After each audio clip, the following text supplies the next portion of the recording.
I wanted to go, I sound like a commercial then, I wanted to go live and share some of the mistakes that brands make when exhibiting at trade shows. Now, it might be their first show, it might be their second, their third, and I just wanted to bring this to you because I did a little reel on it yesterday and I wanted to share some of the mistakes, or 5 of the most common mistakes I see. So let's get straight into it because I wanted to make sure that you're aware of these if you're about to exhibit at a trade show, if you're thinking of exhibiting at a trade show in the next 6 to 12 months, whatever it might be for you, to really make sure that you don't make these mistakes. Now, I have exhibited or been involved in over 100 trade shows in my time, and that's from Australian shows, New Zealand shows, international, so I've been in the US shows and UK as well as Paris ones. So being involved in different shows around the world, and so this is relevant for wherever you are. Now, what some of the mistakes people make? Let's start with number 1, is they assume that buyers will just come. Now, of course, you are spending money so that buyers will come to you, but you cannot assume that they know that you're there. And there are a lot of different stands there. And even when I know that my brands are there, I've still often got to search them out. So you can't just assume that people are going to find you because you've invested the money there, which of course is part of it. But you do need to invite people beforehand. You do need to build brand awareness that you're going to be there. You need to have a build up to that you're going to be there at this show. And you need to invite buyers to come and see you. And ideally make some appointments. But that used to happen a little bit more. It doesn't happen as much anymore. But it's something that you can certainly still invite people and still make people aware that you're going to be there. And that's from your current stores to potential stockists that you're interested in, your ideal buyers, you know, like your dream ones that you'd love to have. All of those are potential ways that you can get in front of people, or even send in samples and things too. All right, that's just one little mistake that I see people make, that they assume that buyers will just come and find them because they've invested in the trade show in itself. Of course, that's part of why you do it, but it's not the only way to get people to get to you, to come and see you. Number 2 is that they design their stand and it just blends in. There's no like something to attract someone from a really long way away. And again, when you are a buyer at these shows, and I've done this as a buyer many, many times as well, you are seeing so much, and it is information overload, and it is, you know, a lot to consume and a lot to get through. Some of these have like aisles and aisles and aisles and, you know, rooms and rooms and rooms of different exhibitors at these trade shows. So you need to stand out. So that's mistake number 2. People blend in. They don't spend extra money on whether it's, you know, a contrast color paint. They don't have enough signage so people can't actually see them from a distance.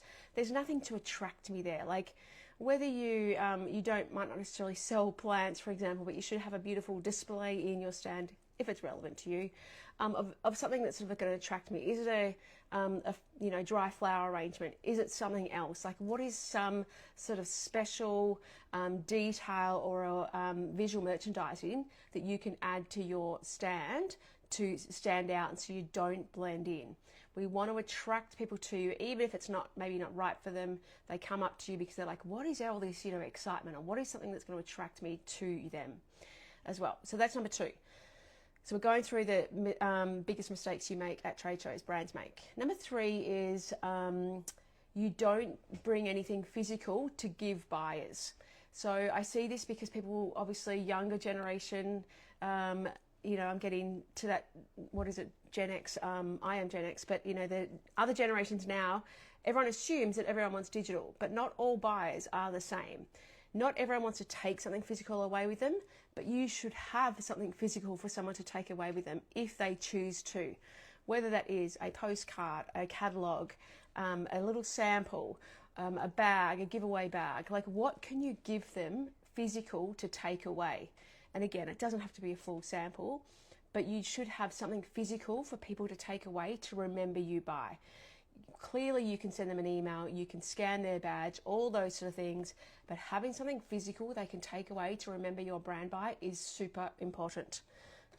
I just thought I've got one thing here sitting here. So this is just one example of a postcard that you might have. Yes, having something tangible. Thank you, Complete Streetcar. Yes, it's something they can recognise after the event. And as a previous buyer, I would keep all my trade show in paraphernalia in a filing cabinet, and so then I could go through at different stages. If I'm like, right, I've got some budget to spend some more money, I'm going to go through my catalogs or my flyers that I took away of things that obviously piqued my interest at the time. Whereas if you've got an email that you got 3 months ago when someone sent you something, it's not going to get remembered. You might put that on your pin board as a buy, or you might be like, okay, when I've got the budget, I'm going to buy that. I might not buy it right now, but I'm going to remember that. And you can have something like a QR code on the back to your catalog. All right, so that's number 3. Have something physical to take away with you. That's one of the mistakes people make. Number 4 is they think of a trade show stand like a market. Now, the way that you design your stand for a trade show compared to how you design it for a market stand with retail consumers is very different. And a lot of people make the mistake of setting up their stand like a trade show, like a market and not a trade show. So trade show, you want to invite people in more, you want buyers to come to you, you want them to peruse the range, so you want to look at the whole range. Whereas markets, you're selling individually like small units, and you've often got a barrier in front of you.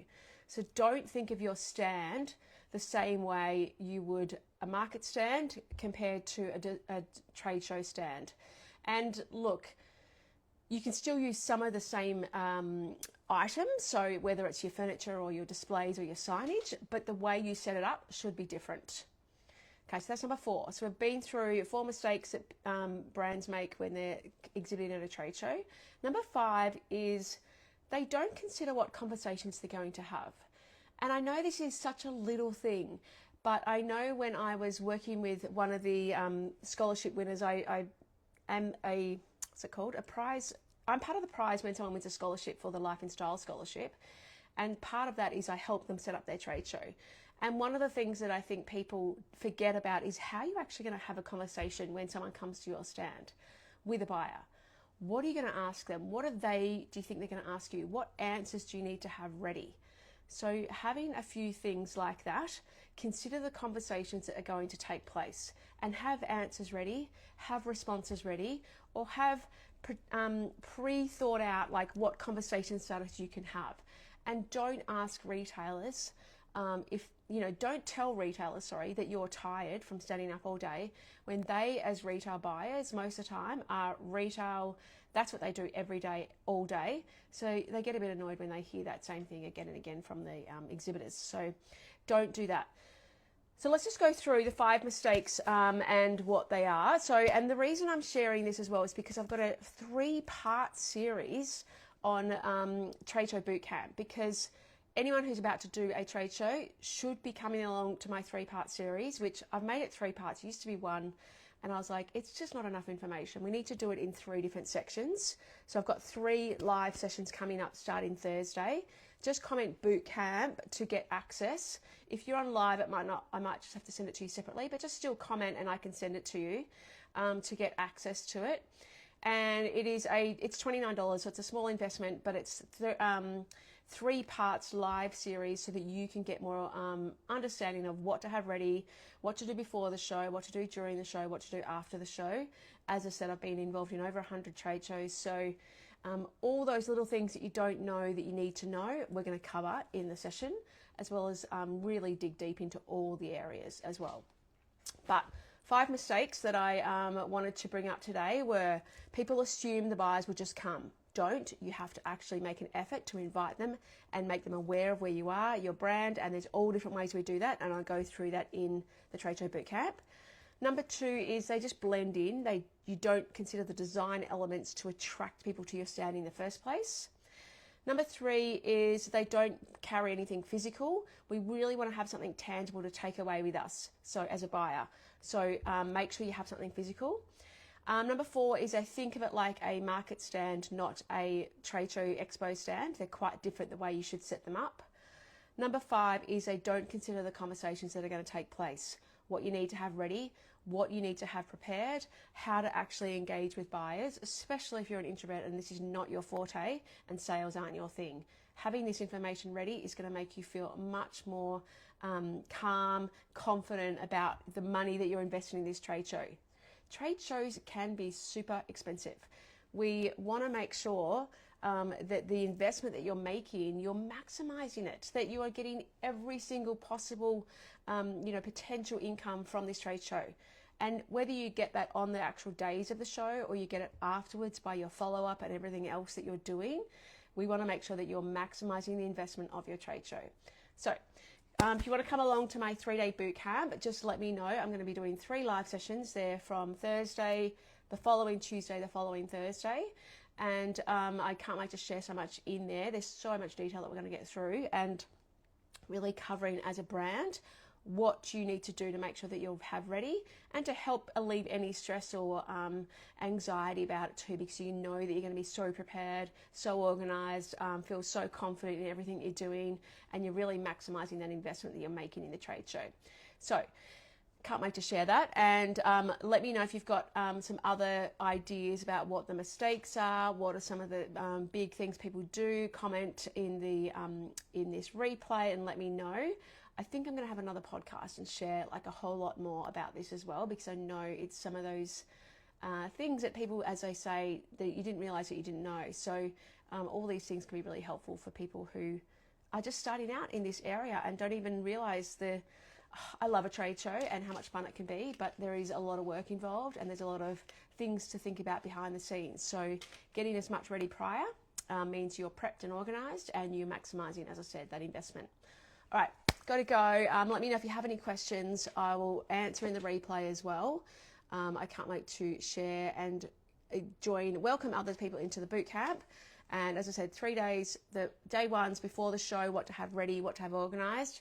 Day 2 is all about during the show, everything you need to be doing and maximizing and to planning for that. And day 3 is the after, like what do you need to have done afterwards to really get every single, squeeze everything out of that trade show event that you've had and you've taken place in. All right, I'll share more in the next little few days, but I look forward to hearing who is going to come along. All right, bye.